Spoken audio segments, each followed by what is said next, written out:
our channel. Today Bible verse in Tamil.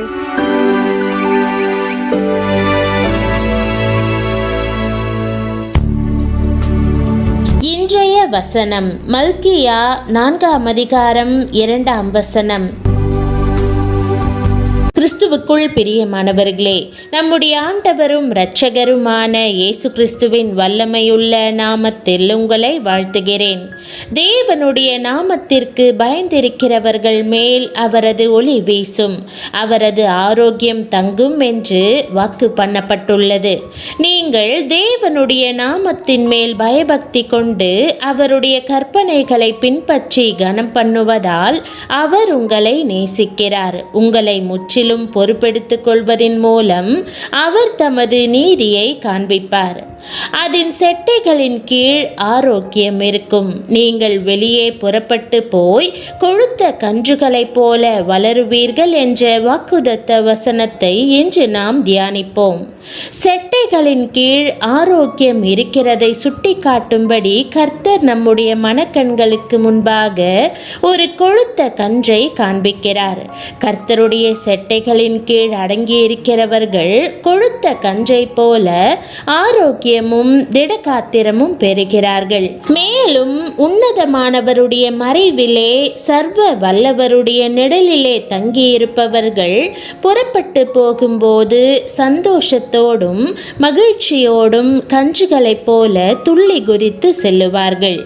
அதிகாலை ஜெப நேரங்கள் என்பவை கர்த்தரின் கரங்கள் நம்மை அணைக்கிற நேரங்களாய் இருக்கின்றன. அதிகாலையில் ஜெபித்துவிட்டு ஒரு நாளை துவங்கும் போது ஒரு தெய்வீக சுகமும் ஆரோக்கியமும் பலனும் நம்மை சூழ்ந்து கொள்ளுகிறது.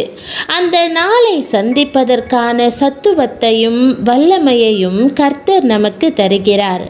மோசே இஸ்ரவேல் ஜனங்களை வனாந்தரத்தில் வழிநடத்தி வந்தபோது ஒரு பெரிய செட்டை போல மேக ஸ்தம்பங்கள் அவர்களை மூடியிருந்தது. ஆகவே வனாந்தர வெயிலின் அகோரம் அவர்களுக்கு தெரியவில்லை. பகலில் பறக்கும் அம்புகளாலும் இருளில் நடமாடும் கொள்ளை நோய்களாலும் அவர்களை தாக்க முடியவில்லை. அவர்கள் காண்டா மிருகத்தை போல பலம் கொண்டார்கள். இஸ்ரவேலிலே பலவீனமானவன் ஒருவனும் இருந்ததில்லை. மோசேயை குறித்து வேதம் கொடுக்கும் சாட்சி என்ன? மோசேக்கு 120 வயதாகியும் அவருடைய கண்கள் மங்கவும் இல்லை, கால்கள் தள்ளாடவும் இல்லை. பகலிலே தேவனுடைய செட்டைகளாக மேக ஸ்தம்பங்களும் இரவிலே தேவனுடைய செட்டைகளாக அக்கினி ஸ்தம்பங்களும் இஸ்ரவேல் புத்திரரை வழிநடத்தி சென்றன. அவர்கள் ஆரோக்கியம் உள்ளவர்களாய் விளங்கினார்கள். இன்றைய உலகில் பல வாலிபர்கள் பலனற்றும் திடனற்றும் தள்ளாடி கொண்டிருப்பதை பார்க்கிறோம். மாணவ பருவத்திலேயே நோஞ்சான்களாக தள்ளாடி கொண்டிருக்கிறார்கள். ஆம், கர்த்தருடைய செட்டைகளுக்கு வெளியே ஆரோக்கியம் இருப்பதில்லை. வெளியே வியாதிகளும் துன்பங்களுமே நடமாடுகின்றன.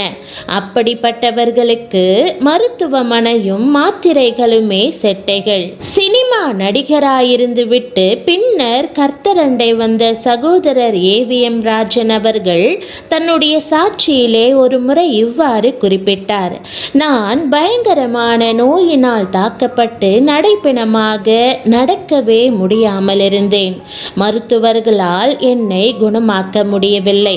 மருத்துவமும் மருந்துகளும் என்னை கைவிட்டன.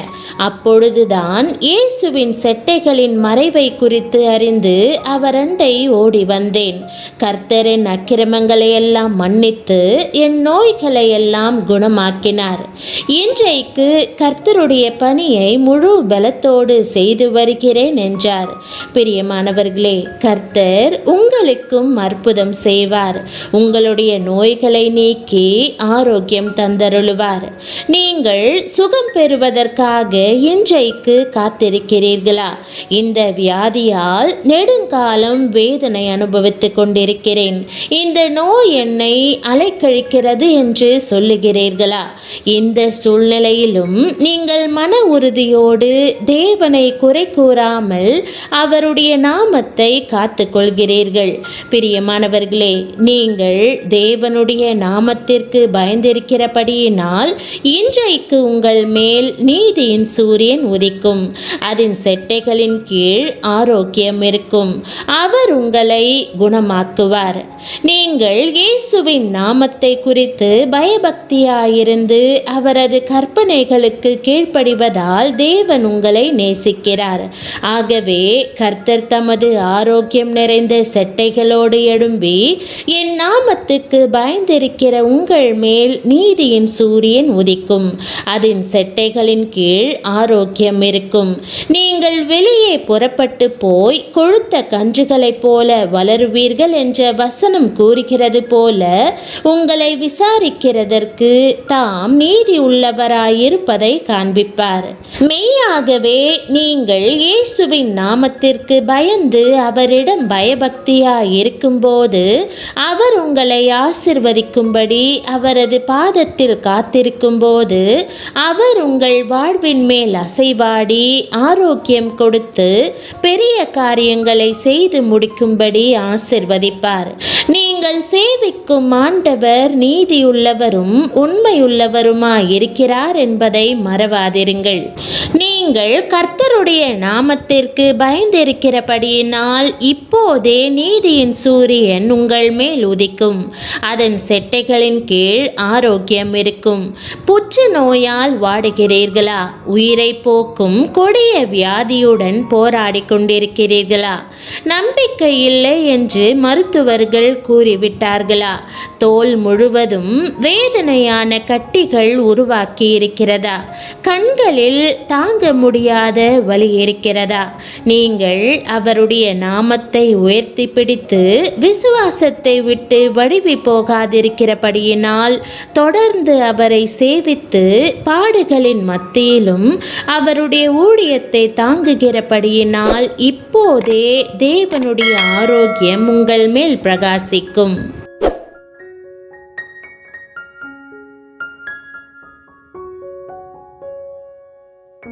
ஜெபம். அன்பின் ஆண்டவரே, உம்முடைய உண்மையுள்ள வாக்குதத்தத்திற்காக நன்றி செலுத்துகிறேன்.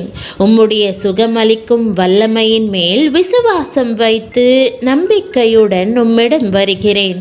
நீரே நீதியின் சூரியன். உம்முடைய நாமத்திற்கு பயந்திருக்கிறவர்கள் மேல் உம்முடைய ஆரோக்கியம் வரும்.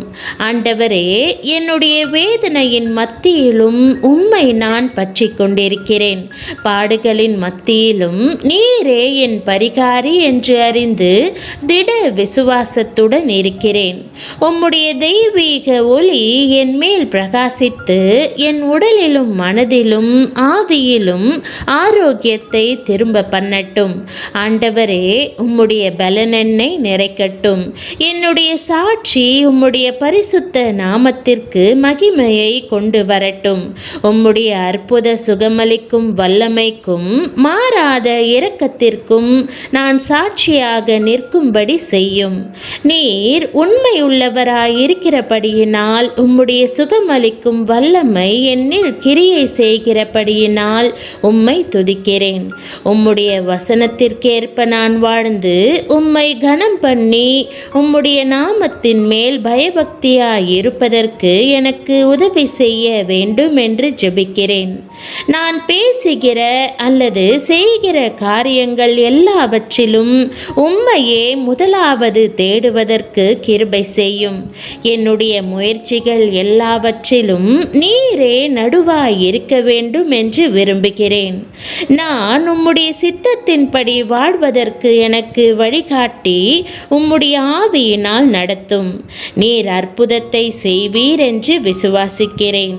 நீதியுள்ள தேவனாகிய நீர் ஆரோக்கியமுள்ள செட்டைகள் ஆற்றலோடு எழும்பி எனக்காக யாவற்றையும் ஆயத்தம் பண்ணி உமக்கு மகிமையாக நான் அநேக காரியங்களை செய்து முடிக்க உதவியருளும்.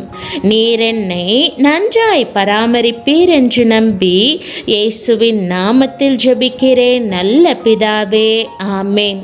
என் ஆத்துமாவே கர்த்தரை ஸ்தோத்திரி, என் முழு உள்ளமே அவருடைய பரிசுத்த நாமத்தை ஸ்தோத்திரி. என் ஆத்துமாவே கர்த்தரை ஸ்தோத்திரி, அவர் செய்த சகல உபகாரங்களையும் மறவாதே, ஆமேன். கர்த்தராகிய இயேசு கிறிஸ்துவினுடைய கிருபையும் தேவனுடைய அன்பும் பரிசுத்த ஆவியினுடைய ஐக்கியமும் உங்கள் அனைவரோடும் கூட இருப்பதாக, ஆமேன். தேவனுடைய நாமம் மகிமைப்படுவதாக, ஆமேன்.